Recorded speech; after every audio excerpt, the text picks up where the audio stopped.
Hey guys, and a big welcome to Control the Controllables live show brought to you by Novellis here in Riyadh, and a big shout out to everybody that has jumped on. If you will see in the chat, you will have the opportunity at any point just throw your messages in there, anything that we can give you, on the WTA Finals. If you want to jump in and talk about anything else, tennis, we can as well. But yeah, just an opportunity. We have just in almost finished day 3 of competition here in Riyadh. We've had a first couple of days. We have the final doubles match that is going on right now. And yeah, just wanted to kind of bring a bit of an update, really. I know I was bringing these to you every day last year and seemed to be well received. We put something out on Instagram earlier today, and the response was fantastic that you guys wanted to hear from us. So here we are, and I guess I'll just talk through a few little points. We'll then get to some questions as well. Like I say, at any point you have any questions, please do put them live in the chat. A big thanks to all of you and everyone that is continuing to support Control the Controllables. We are still absolutely loving bringing the podcast to you. Hopefully you've had a chance to see some of our latest guests. We have Tom Curry, who is coming out this week. That's the one that you don't want to miss, talking about tennis insights and all of the amazing match statistics now that we get through the ATP, and many more guests that are coming on. It'll just be me this evening. But yeah, I guess the starting point, I guess, really for me, is this is year 2 in Riyadh. Obviously there was a lot of talk about Riyadh. Is it the right place to have the WTA Finals? How does it compare to last year? And I guess just a couple of hopefully little insightful bits. There has been a bit of an upgrade on the site. Really more so from the player area, the lounge area where they've got the food. I've said this to a few people. It seems to me that they have set it up a little bit similar to how it was set up in Turin. I was in Turin with Lloyd Glasspool and Harry Haliavara back in 2022. It's on a smaller scale. Everything's on a smaller scale, but just the way they have the players' lounge overlooking the practice courts, it's really a cool setup. But they've massively upgraded and done the lounge out now. Nice little carpet area. You have all your coffee shop. The food, I would say, is taking a little step up as well. You can eat healthy if you want to eat healthy. If you want to have some naughtiness as well, there is some crepes and dessert corner as well for you to have. Obviously, tennis players love their sushi. The pasta stations. Yesterday there was quesadillas. The salads, beautiful fresh salads. The hummus is to die for. So really, all your needs and wants that you have for the players and the teams. However, anybody that listened last year would have heard me saying, get the Wi-Fi right. Get the Wi-Fi right, and that's something that I would say is still really poor, in terms of that, and also a bit of a funny one, but smelly locker rooms. There's obviously a bit of a drainage issue. So just those kind of couple of little basic things I think they could have done right. In terms of the crowds, we've seen definitely better crowds on the first 2 or 3 days this year than we did last year. So well done to whoever it is that's bringing that together. Last year, certainly on the first Saturday. So in Saudi, you have Friday, Saturday as your weekend, and the Saturday night. Neymar was at the tennis, and I think that probably attracted as much as anything else. But they had a big crowd, whereas the first few days after that weren't so well supported. Much better this time around. I would say even the girls, Gabby and Erin, playing yesterday the 3:00 match. I would say it was almost kind of a half full stadium, so not a full. But for the singles matches, and for the evening matches, it seems to be doing much better, and no doubt that will get better again as we go. And I was having a bit of a chat actually with Judy Murray about this, and my idea was to give tickets to the local schools, especially to the girls. Just fill and inspire the stadium with young girls. And she did make a really good point. She said that the problem is they'll get bored. Tennis is a sport that you almost have to be of a certain age and maturity to probably enjoy. So it would have to be the older age groups that come in, and I completely agree with that. But we should be looking to do that, in my opinion. We have the best female athletes in the world here. Some of the biggest stars, in the world in terms of female athletes, and what better way to inspire another generation by getting to watch them. Um, so that's something I still think can be done slightly better. Talking of Judy, she has been doing an amazing job with the WTA team. She's been really put to work, but she's been running clinics. She's been out there. They've been going to local schools. They've been really kind of getting involved. Around Saudi tennis, but just trying to spread that word with Riyadh. I know there's people that will say, well, why have you got the tournament in Riyadh? WTA shouldn't, and that's a whole kind of separate conversation, of course, and I'm sure when we get to the questions shortly, there'll be a couple of questions around that, and I don't have all the answers to it, but however, they are trying to use this for some good.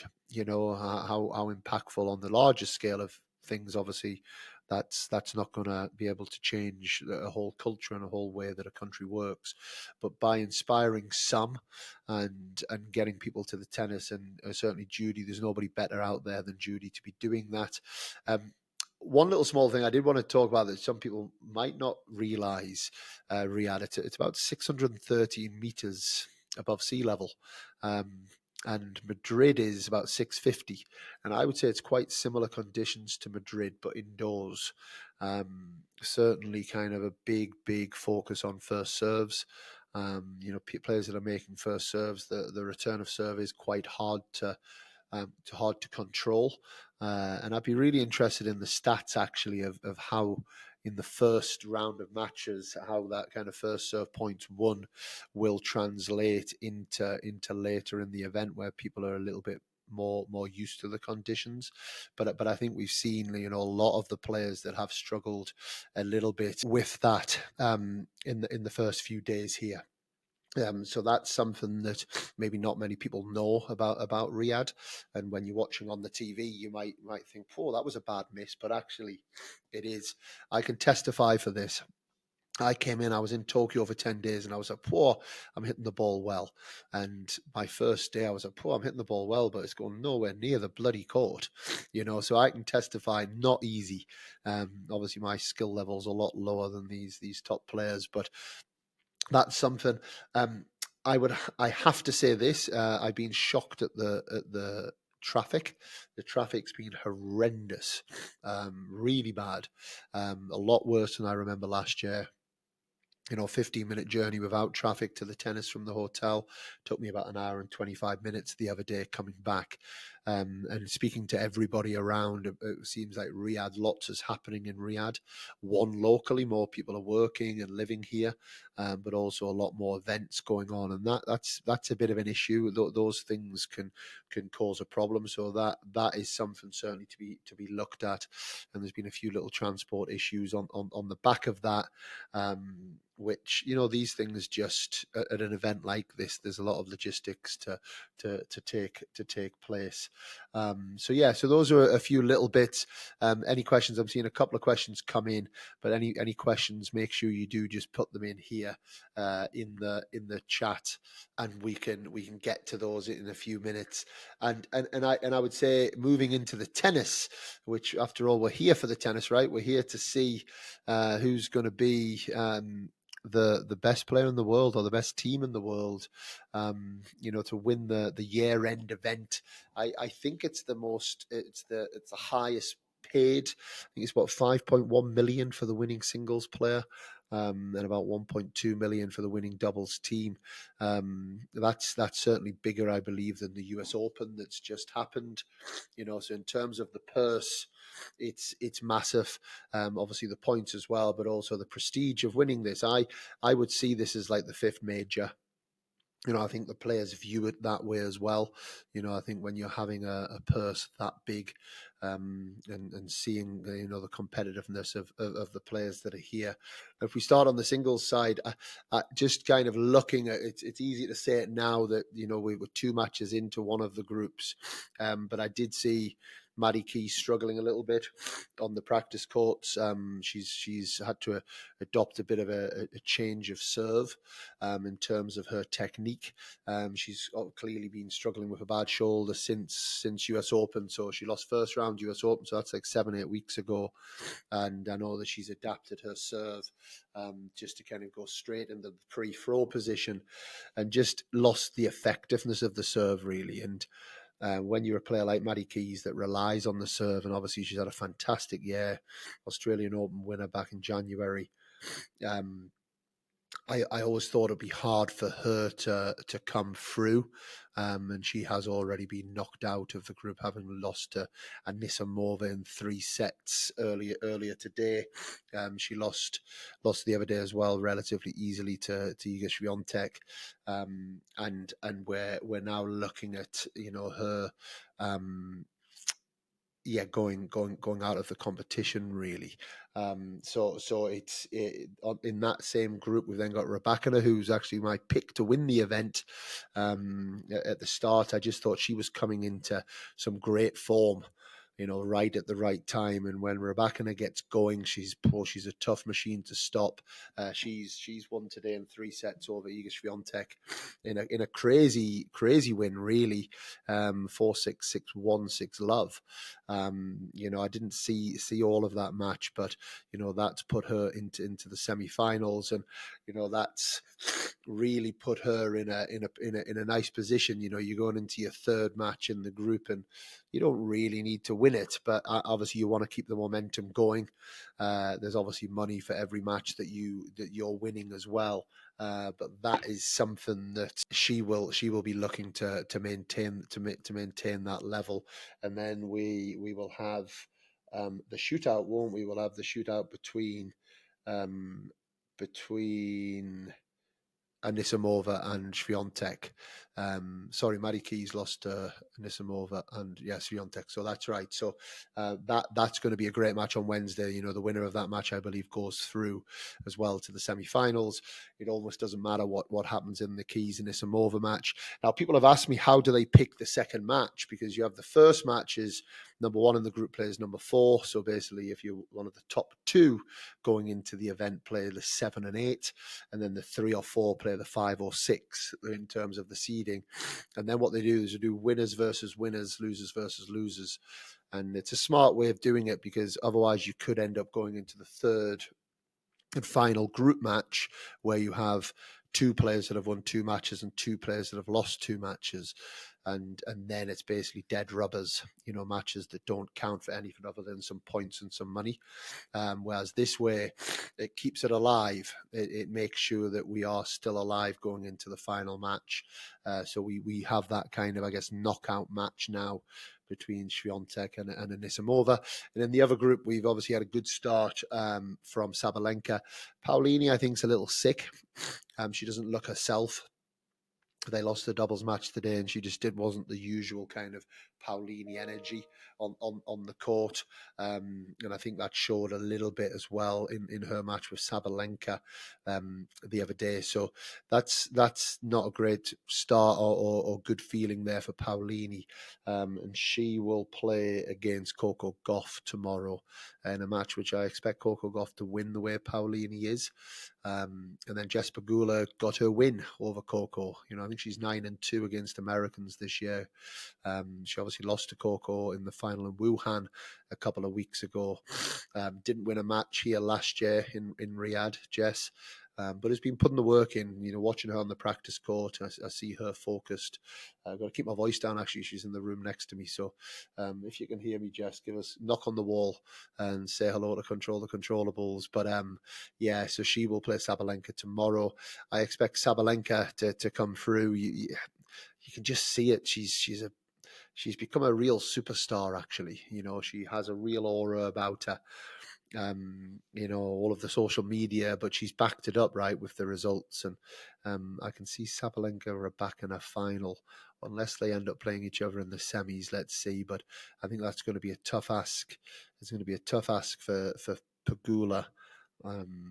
But I do expect that Pegula will beat also Paolini in the group, so I can see Pegula going through alongside Sabalenka from that group, and we got the Wimbledon final, and we've talked about it. But Anisimova, I watched her practice today. Oh my goodness, that backhand of hers is just a thing of absolute beauty. Like, whoa.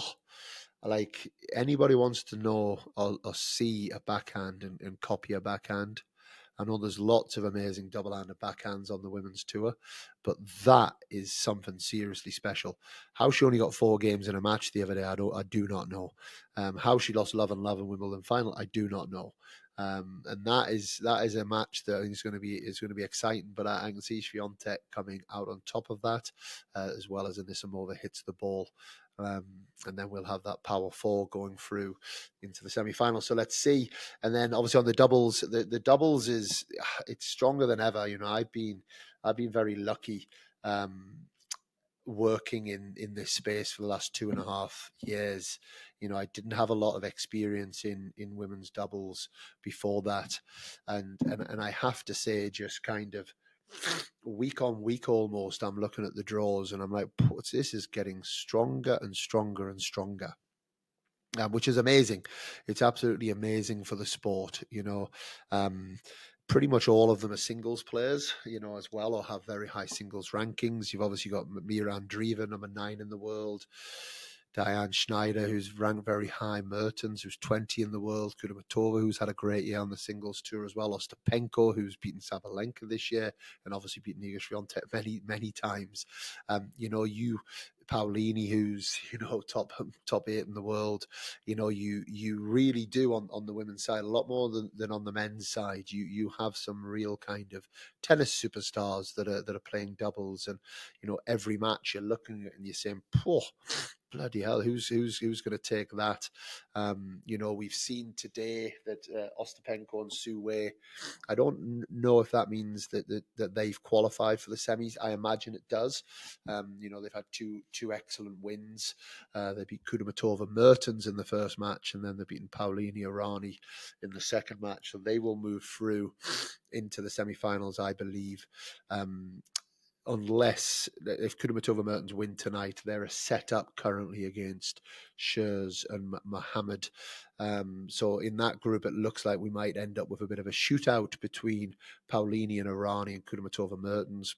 Great match, 2 top teams that have had great years. And then in our group, as the coach of Gabby Dabrowski and Erin Routliffe, they had a great win yesterday against a top team in Andreeva and Schneider, a team that's beaten them twice this year. Give them a bit of a kicking earlier in the year in Doha, and then had match points on them in Rome in an excellent match, but came out on the bottom of that 11-9. Won 6-3, 7-6 yesterday, and in a fantastic match, saved 2 set points in the second set. And yeah, found a way through the young Russians. And then they played Siniakova Townsend, who won a tight match last night with Babos and Stefani, who have been winning lots of matches. They won in Tokyo last week, and well deserved to be in the final 8. And I've been going through the Siniakova Townsend statistics and video, and bringing everything together today. And this is the first time that Gabby and Erin have played them where it's not been a final. So this is their 4th meeting. They played in the 2024 Wimbledon final. They played in the 2024 WTA Finals final in Riyadh, and they played in the 2025 US Open final. I mean, talk about an amazing little rivalry, you know, in terms of the size of matches that they've played. So that's 3 p.m. local time in Riyadh tomorrow. I'm expecting a great match. You know, four great players who love the big stage. Got utmost respect for Siniakova Townsend, and yeah, excited for what that match brings tomorrow. That's the sort of match you want to be part of, right? It's the sort of match you know that you're going to have to perform. You're not just going out there just to nudge a victory. You're going to have to truly perform out there. And then on the evening match, you will then have Babos and Stefani will play against Andreeva and Schneider after the singles matches as well. So we still don't know where everything's sitting in that group. It's obviously wide open. We'll know more probably in 24 hours' time, and then we'll see. We'll see as we move into the final group stage matches. But yeah, I guess the question before I move into your questions is, you know, why is the doubles so much stronger? And I guess my answer probably is money, right? You know, it's, you know, 1.2 million for the winning team here, 1 million for the winning team at US Open. It's worth it. You know, you can make some serious money now from being a top doubles player, and I think there's a big shift if you're not a top doubles player, you 40, 50, 60 in the world, very very high level, you're probably not making great money. But if you are winning slams, or you're pushing to win slams, and you're making year end, you know, all of a sudden this becomes a real money maker, and you can have quite a lucrative career. And then a lot of them that are got the singles as well, then fair play to them. I would imagine their bank balances are doing all right, you know, and fair play to them for all the tennis they put in as well. So let's see. But let's just get to a couple of little questions. First question we've got here from Jonathan Newton is how is the food in Riyadh? Good. Really good. Now we've not made it too far this year yet. We are eating very much at the tennis. We've had a little bit. They do a lot of like rice dishes, and a lot of lamb. On the first night when we got here, we said let's have a snack, and we ordered this like lamb and rice, and I mean it was like you've never seen meat like it. Incredibly tender. We were waiting for a long time, and when it came out, you could see why. So fantastic, and you know, all of the, you know, the hummuses that they've got, and tabbouleh, and you know, the local dishes are fantastic. We haven't been there yet this year, but Diriyah is like the old town of Riyadh, which is beautiful, and they've done it out fantastically well.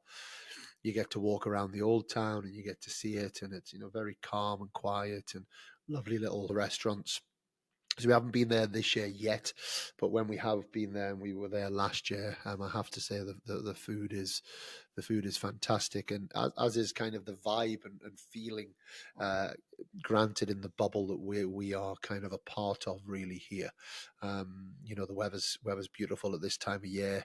The evenings are fantastic, so kind of sitting outside and eating very well. So yeah, feel very well looked after. Not so good for the diet maybe, when you've got kind of all you can eat whenever you want. It's a good job there's a gym here to jump in a couple of times a day to try and work off some of the calories that we're putting in as well. So fantastic. Thank you for reaching out. We had a question come through on X earlier today, which was from Robin Dunford. Other than money, why is the tournament being held somewhere where there is no interest in tennis? Look, I ultimately don't work for the governing bodies, so it is a difficult one to answer.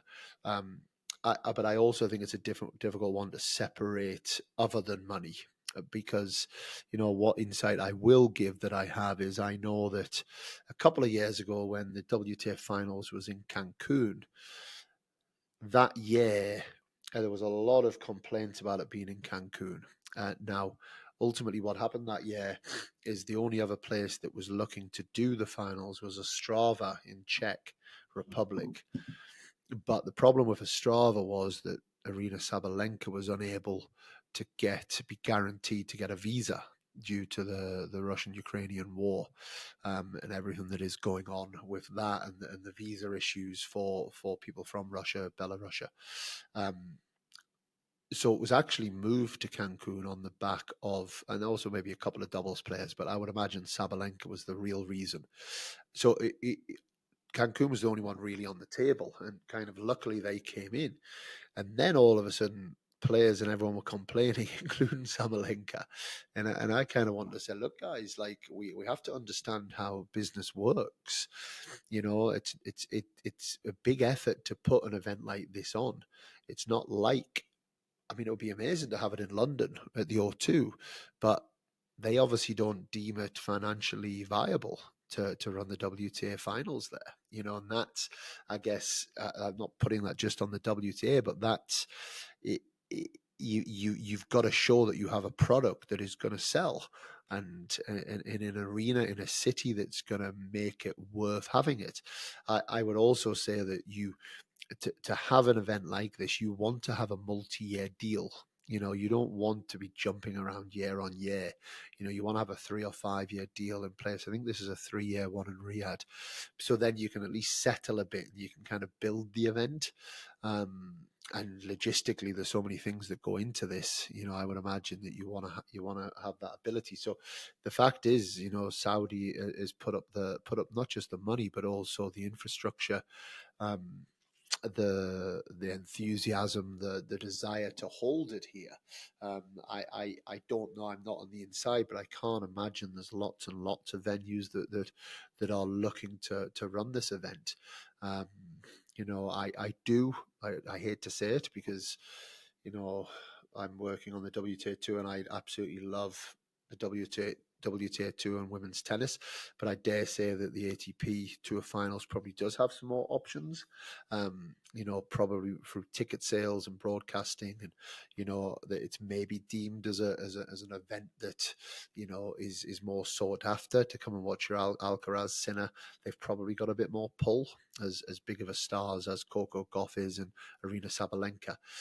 So I think it's hard to just say, well, it's not about the money, because of course that plays a big role. It's not like you can just pick the venue. And Riyadh has done it, you know, and obviously, understandably and rightly so, people have question marks over whether that should happen. You know, that's without there's no arguing or disputing that, and the fact that good things are being put in place by the WTA also doesn't paper over that. But I'm not going to sit here and try and paper over that either. You know, just to say that in this world, it is nice to see the WTA are trying to do something with the small amount of impact that they would have on a small number and percentage of people that they come into contact with. Got a couple more questions coming in, and then I always promise to keep these around about 30 minutes, no longer. We've got a question coming in here. How do I rate Erin and Gabby's year to date? I mean, pretty good, eh? US Open champions, their first Masters 1000 event. They've won together. Semi-finals of Australian Open, quarterfinals of Wimbledon with, you know, at that time Gabby actually had fractured ribs while she was playing Wimbledon and hadn't been playing for weeks before. Come in as the number 3 pair in the world after having, you know, a lot of difficulties with injuries earlier on in the year. I have to say, if you make the year-end finals, it's a great year. You know, and we should never take this for granted. You know, it's Gabby's 7th, it's the team's 3rd WTA finals, and they've had some quite spectacular results, especially in the bigger events over the last 2.5 years. but very, very grateful to be back here. Very grateful to have the experience of winning the US Open for the second time in 3 years. Quite incredible how they've done, and what a special couple of women they are, and a special team. So I have to say, another brilliant. Yeah, regardless of what happens here, this is a free hit. We're here to, house money. You don't come in here and ever expect you're going to win an event. This is just about trying to put some performances on the court, trying to enjoy this last week of the year. Respecting everyone that we come across, but at the same time, not respecting them so much that we're not going to go and try and go for them as well. So let's see how it ends. But the year's been fantastic, regardless of what happens here. Playing conditions. Sorry, Jenny. Thank you for the question. How are the playing conditions here in Riyadh? I touched on it a little bit. The altitude definitely plays a role. 100% the altitude plays a role. The courts are interesting a little bit because of the altitude, but the courts are quite bouncy. They can skid, but they can also stick. Often kind of indoor laid courts. That happens a little bit. You can get kind of bits where you think it's going to come through, and then it kind of pops up, and then sometimes it skids through a little bit. I mean, other than that, I mean, obviously indoor tennis. There's not many women's indoor tournaments. I believe that Gabby and Erin, this is their second ever indoor tournament, and last year was their first. I don't think they've ever played an indoor tournament together. And I lie, they played Stuttgart. They won Stuttgart earlier this year, which is indoor clay. But there's very few indoor tournaments. So in that regard, that's different. Playing indoor tennis, there's more indoor seasons on the ATP side. The altitude's taken a little bit of getting used to and makes it a little bit more lively. Court speed isn't as quick as people think. It's more about actually the ball through the air, in my opinion. But yeah, playing conditions very nice. On the centre court, naturally you have lights, and you've got to get your practice time. You've got lights, and how the advertising boards are set up, it's a bit different. And before the match yesterday, all the smoke, and you have the kind of fireworks, or not quite the fireworks, but you have all the fire and fire flames and different things that go off. The production of people coming on the court. But those are all things that the players at this level are kind of used to, especially the singles players. Because they get a lot of opportunities to play on big courts around the world. But the last thing I just mentioned on that, actually, one of the things is like that you're not always used to playing with big space behind the court. So kind of putting balls away is a little bit more challenging, because there's just so much more space for people to get balls back. Whereas on normal courts, you can almost bounce it over the fence, or you can kind of push people back to the point where they've got no more space. Whereas here, that's something to get a little bit used to. And then when you are pushed back hitting a lob, it just kind of, your coordination's a bit all over the place, because it's like, whoa, so much space. What's going on? So that's the only things I would just say. It's just a couple of little different bits. Last question. I promise you, last question. And we got a question here from Dom Spicer. Dom, hope you're good. Who wins the ATP Tour final singles and doubles? It's always someone that takes it to the men's game. Huh? Boring pick, Yannick Sinner. He's the best indoor player in the world. Obviously, they're head and shoulders above each other, Sinner and Alcaraz. But I do think Sinner is the better indoor player. He obviously proved that again in Paris. It's in Turin, Italian crowd, but I just think he's the better indoor tennis player. I think Alcaraz has his number and is the best player outdoors, but I think Sinner's the best player indoors. So I expect Yannick Sinner to win. I don't see anybody else really, to be honest, outside of those two. Yeah, I just don't. I think it's one of those doubles. It's doubles. I'm really like over the moon for Lloyd Glasspool and Julian Cash the year they've had. Lloyd, who I work with for many years, Julian, who, someone I like Julian a lot, and he's his two coaches, Barry Fulcher, who's been a good friend of mine for many, many years, who does an amazing job, and then Luke Hammond, who I also coached for many years. What a year! I mean, just what a year! And I for them to win and finish the year world number one would be quite emotional, I think, for me to see. Um, and I think they'll take some beating, but anyone is going to beat them. It's again a pair that I absolutely love, Harry Haliavara and Henry Patton, who beat them in the final. I think it's the first time they've beaten them this year out of 5 attempts in the final in Paris. And Harry, I worked with Harry for 18 months or so. Henry, great guy. And then Calvin Betton, who's often on the podcast, who works with those guys alongside Boris, they do an amazing job. Just good dudes, right? And I think indoors, Harry always comes alive indoors. Henry serves beautifully, so they're the top 2 seeds going in. Could the other teams do well? Of course they could, and a shout out to Neil Skupski and Joe Salisbury as well, who have had a great year. There's so many teams that have, I know Pavic and Aravello haven't quite kicked on like they did at the very start. Also, Christian Harrison, Evan King, a shout out to them. They've gone from basically challengers to ATP Tour finals in 12 months. Absolutely amazing. So I think it'll be a great event, but if I was going to really be pushed, I'd say Lloyd and Julian. I think it would be quite fitting for the year they've had. They both serve beautifully, and the conditions tend to be fast in Turin. And I think they'll take some beating. I think it's not going to be easy to break their serve. So that would be my pick. So yeah, thank you guys. I know there's a couple more questions I didn't get to, but I'll try and jump on in a couple more days as well. Please do, if you do enjoy these, get in touch with us. Get your questions in early, so we can read them out. Yeah, hope everyone's enjoying the tennis wherever you are in the world. Keep supporting women's tennis, keep supporting women's doubles. It's exciting. If you want to know how to play doubles at a good level, women's doubles is where you watch it. I promise you. You'll learn so much. The points are so exciting. So many things happen. I love the guys to bits, but the men's doubles can be a bit boring. It's a bit serve, hit your spot, and not a lot happens, whereas the women's tends to come from a different starting point, and you can learn a lot from it. So hope you enjoy it, and anybody wants to get in touch, please do.